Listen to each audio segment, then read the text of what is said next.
This 2-week ceasefire between the US and Iran has raised some serious questions in global politics. So, who really won this diplomatic battle? On the surface, both sides claim victory, but the terms and events tell a different story from Iran's perspective. This can be seen as a major diplomatic and strategic win for them. Iran didn't just save itself, it forced a superpower like the US to accept its terms. The key points in Iran's proposed deal are to continue uranium enrichment and to have all US economic sanctions lifted. In any war, the side that sets the terms and gets the opponent to accept them is considered the winner in diplomatic terms. So, in this sense, Iran is the victorious nation right now, but from the US perspective, President Donald Trump is claiming this as a win for world peace. He says he managed to keep the crucial trade route through the Strait of Hormuz open without going to war. According to the US administration, Trump used a pressure strategy to bring Iran to the negotiating table. But looking at his previous stance, he had been demanding that Iran unconditionally surrender. Now that the current agreement meets almost all of Iran's demands, it's a blow to Trump's tough image. Even inside, Trump's opponents are criticizing this deal as one of the most shameful agreements in American history. Their argument is that letting Iran enrich uranium and lifting sanctions is basically giving them the green light to build a nuclear bomb. Right now, Iran is in a much stronger position strategically and legally. In this conflict, Iran has lost a lot, but it's about to gain many times more from this deal.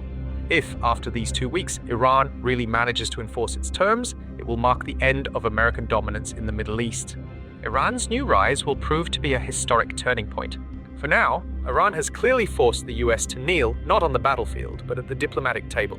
The ceasefire on April 8, 2026 stopped the immediate bombings and missile attacks, but the challenges ahead remain complex and multifaceted. This 2-week ceasefire between the US and Iran has, for the moment, saved the world from the brink of a major war, but its long-term future still looks uncertain. The biggest challenge of this agreement, there's a crisis of trust. Iran is very skeptical this time because in the past, America and Israel have repeatedly backed out of talks or broken agreements. Iran has laid down 10 tricky conditions, including that the US must provide a written guarantee never to attack Iran again. They're also demanding full sovereign control over the Hormuz Strait. The second big challenge with this deal is implementing the economic and strategic conditions. Iran's main demand is war reparations and the complete lifting of all economic sanctions. The chances that Washington's establishment will easily accept these terms are very low.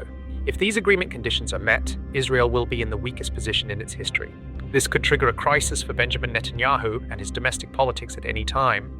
That's why, even as Iran and the US are negotiating a ceasefire deal, Israel has warned it won't stop military operations against Hezbollah in Lebanon. Meanwhile, Iran insists that any agreement must include a halt to attacks on its regional allies, if Israel's. If actions against Hezbollah increase against the agreement, Iran might be forced back into war to protect its regional allies.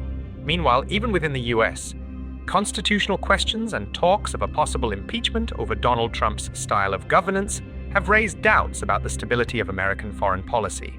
A big question is whether this agreement is just Trump's personal decision or if it has the backing of the Pentagon and intelligence agencies.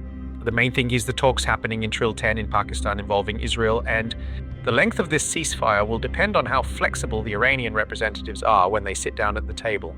Honestly, President Donald Trump's unpredictable nature and his ego might be the biggest hurdles for this agreement.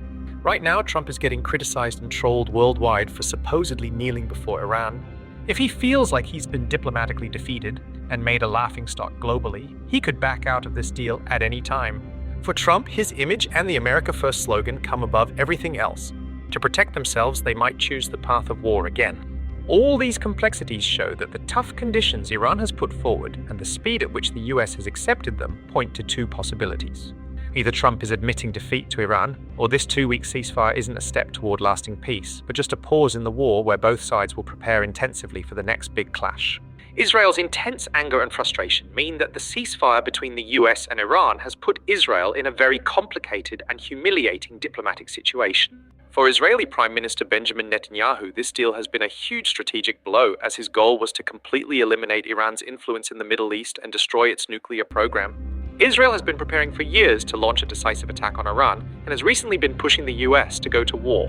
So, Washington knows full well that making a deal with Iran through Pakistan's mediation is a major hit to Netanyahu's international credibility. Netanyahu even called Trump, urging him not to accept a ceasefire. By making this arrangement, it signals that the US is no longer blindly supporting all of Israel's agendas. It has made Israel feel diplomatically isolated from its most reliable ally. In fact, there's intense anger and dissatisfaction within Israel over this deal. Opposition leader Yair Lapid has called it the biggest political failure in Israel's history and harshly criticized Prime Minister Netanyahu. Even though the Israeli military and people are taking big risks preparing for war, in the end, no strategic goal. Israeli defense experts see Israel being forced into a deal without gaining anything as a defeat. Israel's main worry is that Iran could use these 2 weeks to expand its nuclear and missile capabilities. That's why, even though Israel says it will stop attacking Iran, it has announced it will keep fighting Hezbollah in Lebanon. This deal could make Israel an isolated state on the international stage. Because of the humanitarian crisis in Gaza, the International Criminal Court has issued an arrest warrant against Netanyahu, and the International Court has also. After declaring Hamas illegal, Israel was already under pressure. Now, Israel's stance of either not joining the ceasefire with Iran or continuing attacks in Lebanon could bring more sanctions and criticism from the European Union and other allies. This way, Iran is coming out even stronger, while the US, choosing its own path, has left Israel weaker and isolated in Middle Eastern politics. Netanyahu's decision to go to war for his own political interests is ultimately cornering Israel strategically, conflicting demands, and the lost common ground. The ceasefire declared on April 8, 2026, has been seen by many not so much as peace, but more like a pause for a new kind of war. The main reason for this is the extreme conditions set by both sides. Iran's key demands focus on full sovereignty over the Hormuz Strait and the right to enrich uranium. On the other hand, America's 15-point plan aims to fully disarm Iran and reduce its regional influence. Finding any common ground between these two opposing demands is like trying to split iron with a fingernail. It's like a standoff. So these 2 weeks could be spent not just on talks, but also on trying to weaken each other's position. Another key point about this ceasefire is that it's temporary and driven by strategic interests. According to many military analysts, the US is using this time to restock its depleted lethal weapons and defense systems like the Patriot missiles. Meanwhile, Iran is also using this period to reorganize its missile and drone stockpiles and strengthen the security of its nuclear sites. Iran will use this as a strategic opportunity.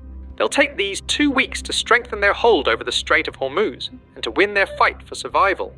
Basically, Iran sees this temporary pause as a chance to prepare for any possible betrayal by the US and to come up with new strategies with their regional allies. That said, the Gulf countries, Saudi Arabia, the UAE, and Qatar aren't really happy about this deal.